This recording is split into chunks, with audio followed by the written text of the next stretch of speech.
Howdy, and welcome to What the Paranormal with your host, Miss Hyde, aka me. So today's creepypasta is called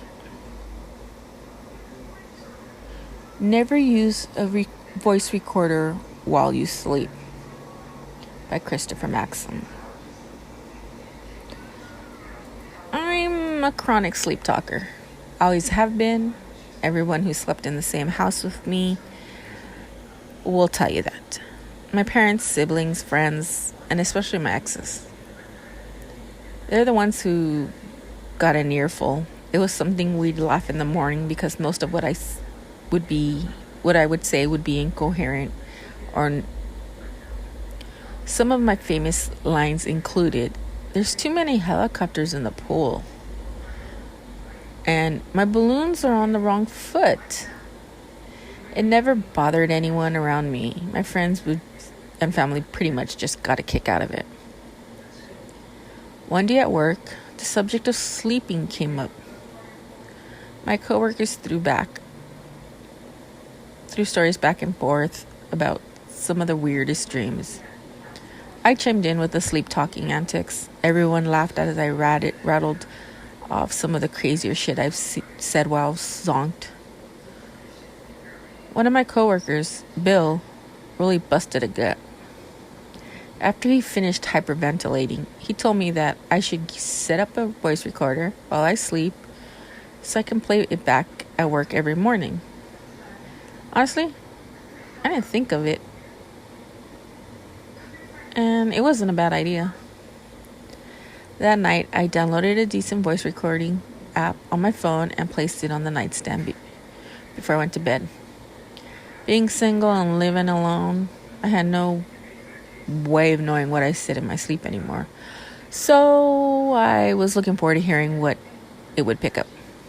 It would be a humorous way to start my otherwise dull mornings. For 2 months, I recorded a lot of great stuff. One night in particular, I kept screaming almost as if I was running from something in my dream. But after a few minutes, I said, "Bad fridge." I couldn't stop laughing at that one. Neither could my coworkers when I showed it to them. Eventually, the app picked up something unsettling. Listening to the audio for any trace of funny banter I might find, I heard a loud bang. It sounded like a door being slammed shut with great force. Hearing that, my heart sank. I wondered if an intruder had made their way into my home. My house was a small cottage on the outskirts of town. I was able to get a great deal due to its location and age. And some of the components are old. I knew after hearing the recording that the only two doors sturdy enough to make that loud thud were the attic and the basement. Basements and attics have always freaked me out. Never liked to go near them as a kid. And I still don't as an adult. They kind of terrify me. The ones in my house even more so. Something about them being old made them more sinister. Despite my fear, I had to make sure no one was in the house. I got up out of bed, headed straight for the basement.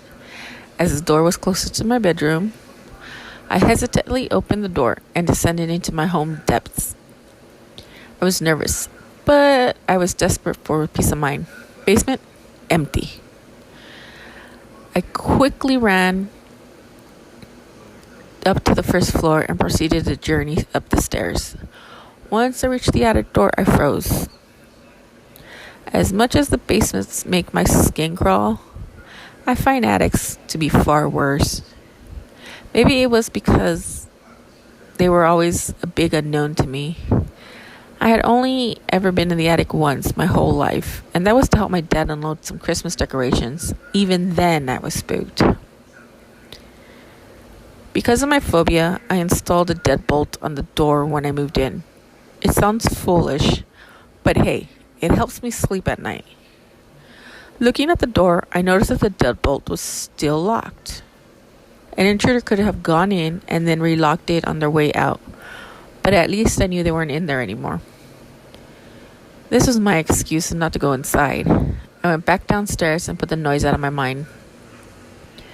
Forgetting all about the loud bang, I continued to record that night in hopes of catching more sleep talking. I did, but it wasn't of the hilarious, absurd variety. The night after I recorded the noise, the only thing I said the whole night was, "Where are you?" I didn't pay it any mind, as I've said similar things in my sleep before. It wasn't until I heard the following night's recording, and I became alarmed.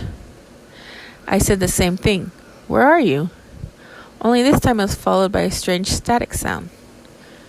This was odd, but I chalked it up to coincidence and phone malfunction. I quickly discovered that neither of these two were to blame.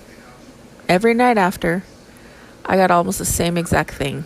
I was asked, "Where are you?" And then I'd get some sort of static interference. I couldn't explain it, and it left me rather frazzled. I showed my coworkers, but they weren't able to offer me any insight. I thought about not recording anymore, but not knowing would make me more uneasy. I wanted to get to the bottom of what was going on. And then, one night, I caught something different. Listening to the audio intently, I heard two distinct things. During a 2-minute stretch in the recording, there were footsteps in the background, almost as if someone was pacing. It was very faint, but it was most certainly there. The second thing I heard was me asking the same question, "Where are you?" Only this time I received a response. It was a low whisper, but I could make it out what it said. "I'm upstairs." Deeply unnerved to my findings, I set up the app next night. I also took the liberty of setting up 2 digital cameras. One in my room and one facing the attic door. After adjusting the lights and settings on each, I felt confident in my approach. I didn't have time to deal with the bullshit, so I wanted nothing more than to get this sorted out somehow. Unfortunately for me, it just wasn't that simple. I slept through most of the night like normal, but I did have a weird dream. In my dream, I was at home. I was sitting on the couch watching TV when I heard a scratching sound coming from the upstairs. Naturally, I assumed it was mice. But as I sat there, the noise grew louder and louder. It eventually morphed into a horrendous knocking sound. That's when I got up and investigate. I made my way to the attic door.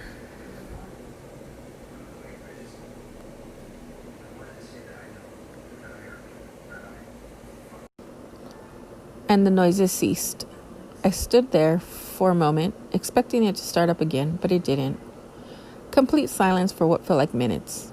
Then, without warning, a loud clicking sound broke the tension. The deadbolt had unlocked itself, and that's when I woke up to the sound of my alarm going off. I immediately got up, gathered the cameras, as well as my phone. I was eager to see if they captured anything. They did, but it only left me with more questions. Halfway through the audio of both my phone and the camera in the room, I heard once again, "Where are you?" There was no response and no static, but there was a loud bang, just like the one I caught before, only more distinct. It was more certainly a door being slammed shut. I quickly grabbed the second camera and began looking through footage. The attic door never opened. Instead, I heard the bang in the background, ever so faintly. Given the volume in each of the clips, it seemed as though it might have been the basement door. After skimming through the rest of the footage and finding nothing else out of the ordinary, I decided to check the basement again. With a mixture of nerves and adrenaline, I ran over to the basement door and swung it open. I hurried downstairs, turned the light on, I was fed up and a little annoyed, thinking someone was somehow having a laugh at my expense. However,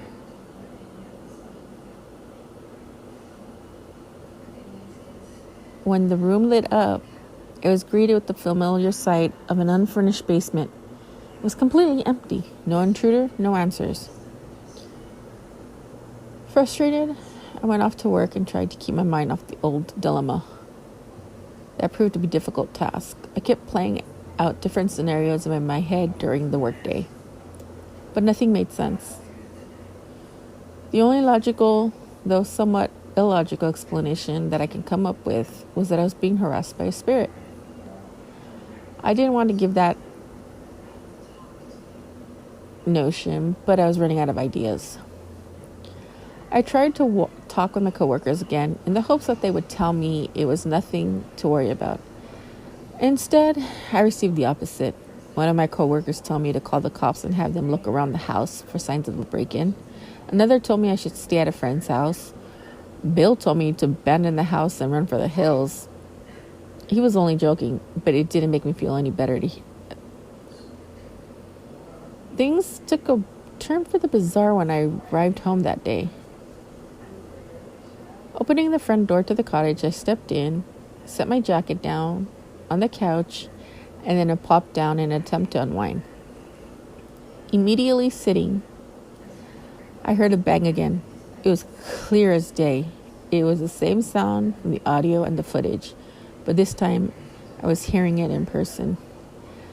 I jumped up, looked straight ahead at the basement door. You can see it from the couch. It had been in my line of sight the entire time. Though I hadn't been looking directly at it, I was fairly certain it hadn't moved. Still, the bang definitely came from the direction. Spooked but curious, I decided to check it out. I walked over cautiously and examined the door. There was no indication that it had been slammed shut. The wood around the door was pristine, and the floor below had no scrapes. I opened it and trotted down the old creaky stairs to investigate the basement for a third time. After reaching the bottom, I turned on the light. I expected to see nothing, just as I had before. While scanning the room left to right, nothing is mostly what I saw. After doing a double take, however, I realized something was amiss. Off in the center of the far wall was a door. This door sent chills up my spine. My basement has no doors. I was sure of that. I knew this before purchasing the place almost a year ago when I first took the grand tour. I also didn't see a door when I went down there in the morning or the other day. It didn't make a lick of sense. I walked towards it, bewildered. I wasn't sure of the door's origins, but I knew that I had to be the cause of the sounds I'd been hearing. There was no other explanation. As I approached the impossibility before me, I realized that something made my skin crawl. I recognized the wood, the design, and the deadbolt. It was the attic door. I didn't want to open it, the fear of what might be lurking on behind. Instead, I ran upstairs to check to see if the attic door was still there. The actual door. It was, indeed. I ran back downstairs into the basement, only to find that the door had vanished. Had I merely imagined its presence? Thinking I had gone completely mad, I went back upstairs, sat down on the couch.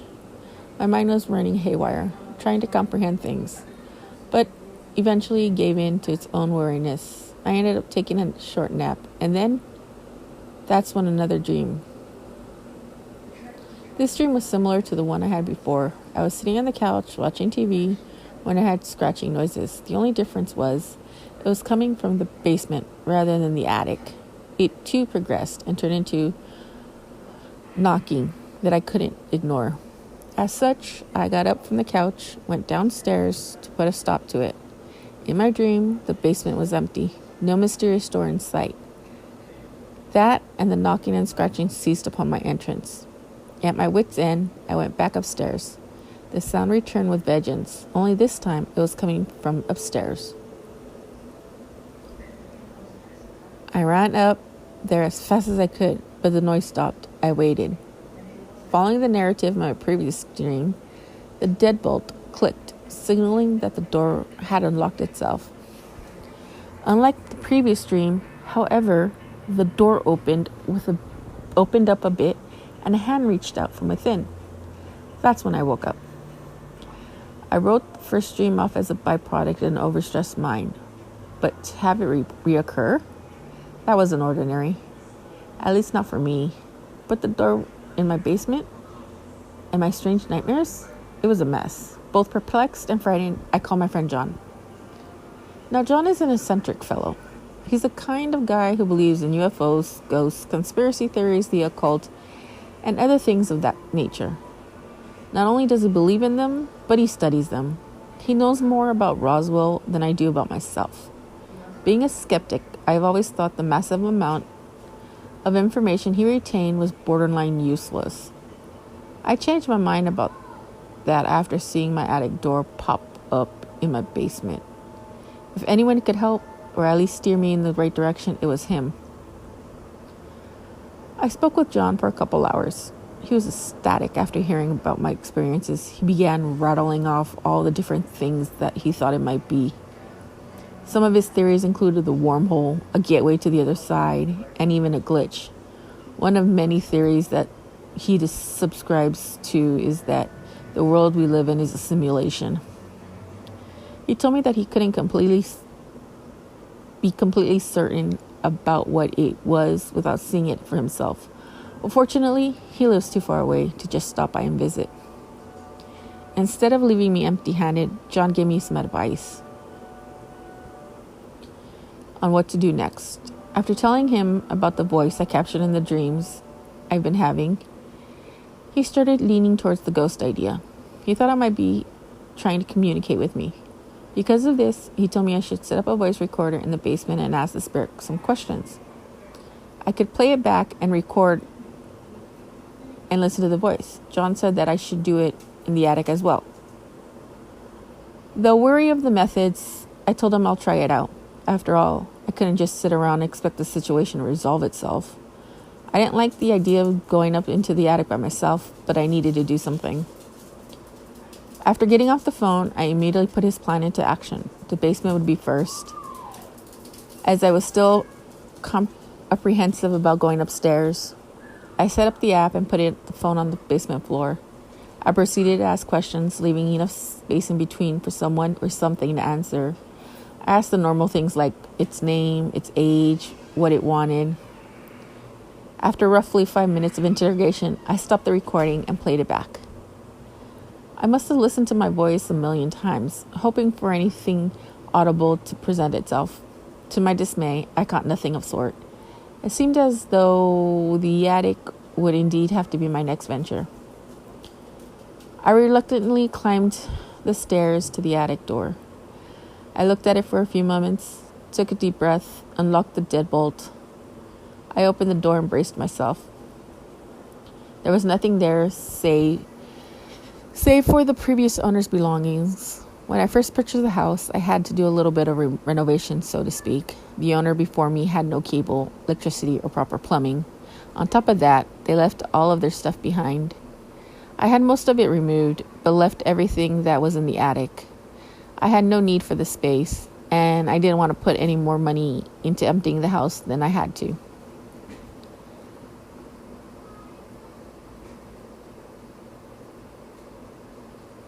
Some of the interesting items that stood out to me were the old postcard from Paris, a strange-looking dog collar, a book on witchcraft.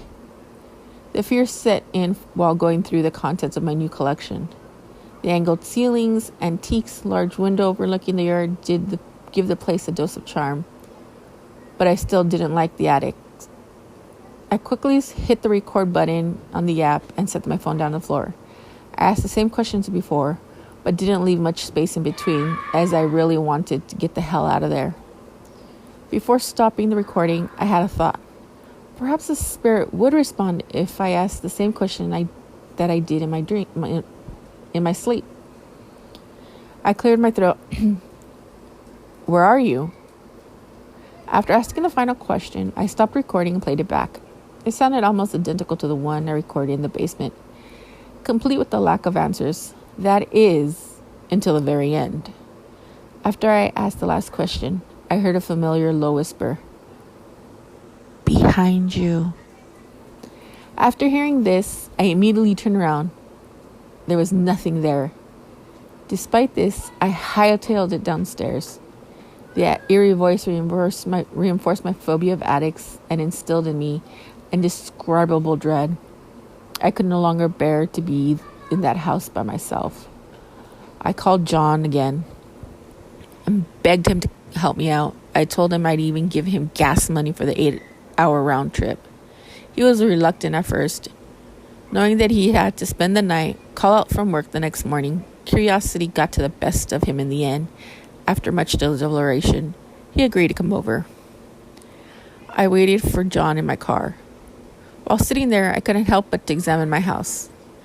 I began to ask myself questions, like, is it really haunted? Do ghosts really exist? And my favorite is that what my life has come to. Though these questions were speculative and rhetorical, I pretty much knew the answers.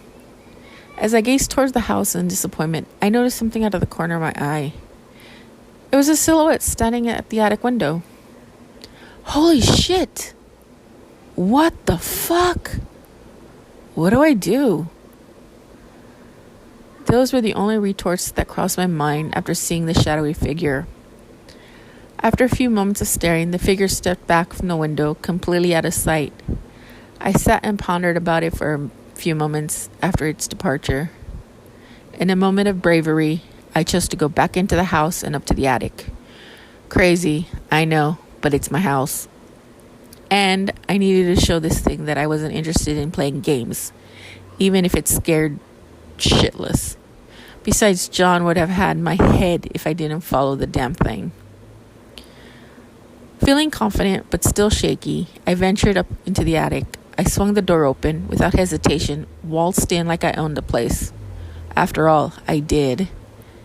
The attic was void of the ghostly figures, but it did harbor that faint smell of candle wax.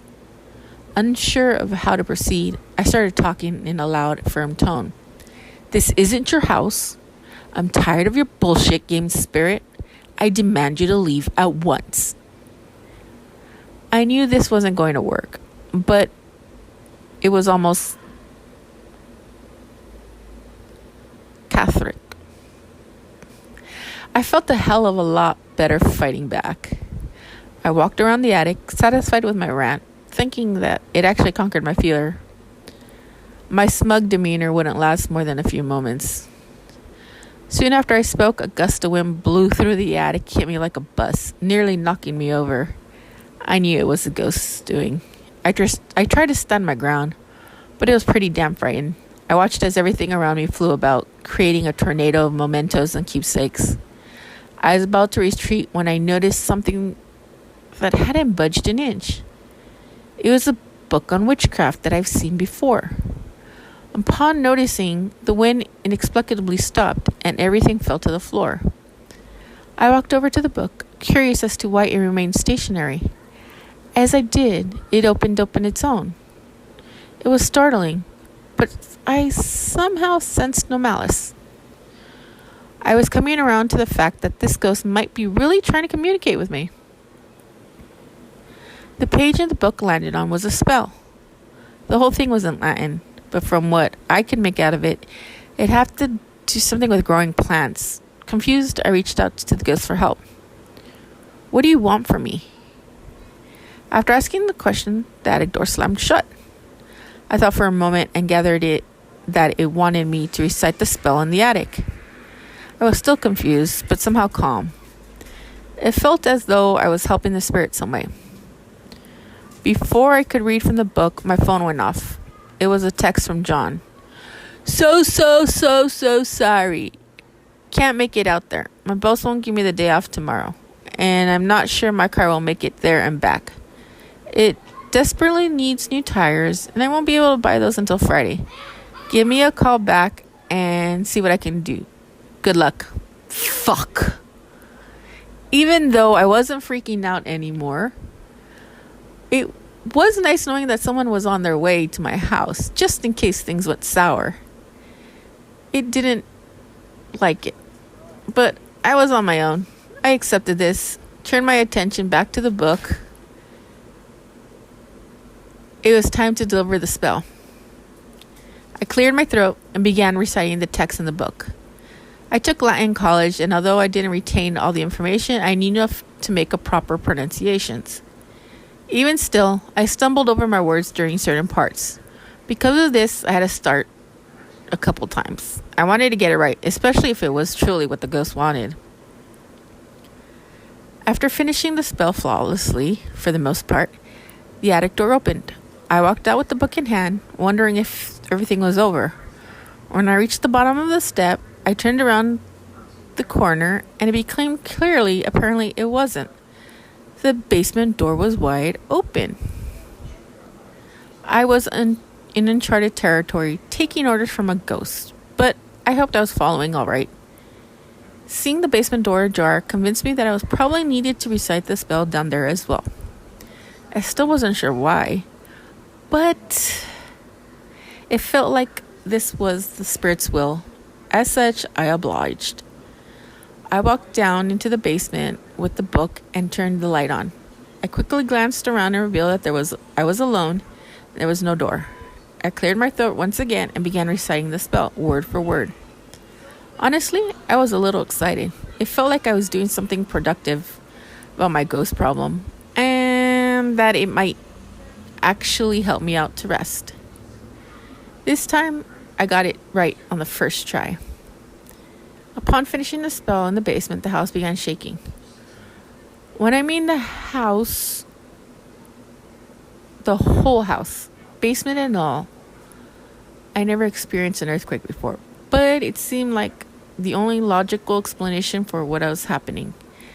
It wasn't until I looked around the room during the madness, but I realized it was the spell's doing.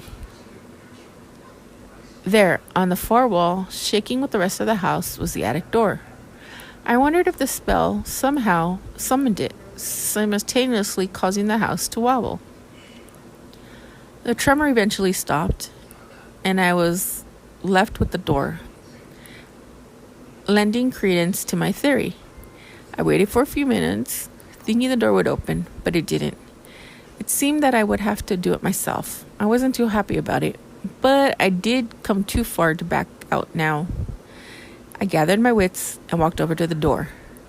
I proceeded to swing it open without fear, just as I had upstairs. Behind the door was a surprise. It was the attic. The attic upstairs. Everything was the same, only there was a man standing at the window. Hearing me open the door, he turned around. His eyes widened when he saw me.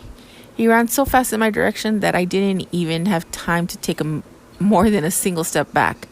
He rushed through the doorway into the basement. He turned back and slammed the attic door shut, making sure to lock the deadbolt. He turned to me, grabbed my shoulders, and looked me dead in the eye. I was baffled and scared for my life. Thank you, thank you, thank you. Thank you so much. After expressing his thanks, the man let go of me and ran upstairs, but not before turning around and offering some advice. Whatever you do, don't go in there. He gestured toward the attic door before bolting upstairs. I ran after him, wanting to ask some questions, but when I got upstairs, it was already too late. My front door was open, and I could see him running down the dirt road towards town. And that was that. I've slept every night since with no noises or paranormal issues whatsoever. I even set up cameras and voice recorders a few times to make sure they didn't catch a damn thing. I don't know what the hell happened, but I'm sure of one thing. The man that came out from behind the attic door was no ghost. It was a living, breathing person. Now, how many of you would actually set up a voice recorder at night? I mean, are you curious to hear what goes on at night while you're asleep? I mean, some people say that they don't snore, but in reality they snore. I grind my teeth when I'm asleep and it's loud and it could wake up the whole house. But I'm curious, what do you guys think about this story? It's very interesting. So, don't forget to leave it below. Tell me what you think. That way we can get your opinions. If you have any ideas, any questions, comments, concerns, don't forget to leave them at paranormalbuzzfeed.com. I'm sorry, paranormalbuzzfeed@gmail.com. Send all your comments there, questions, concerns. Come join us on Instagram, at Twitter, Snapchat, Facebook.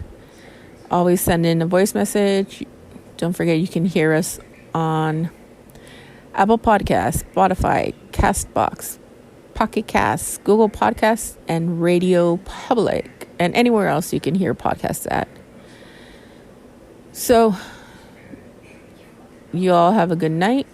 Stay safe. Remember social distancing, 6 feet away from the next person standing next to you. In my case, 6 feet isn't far enough because I think I need about 20 feet from the nearest idiot. But hey, 6 feet is better than nothing. Y'all stay safe, take care, and good night. Don't forget to keep it ghosting.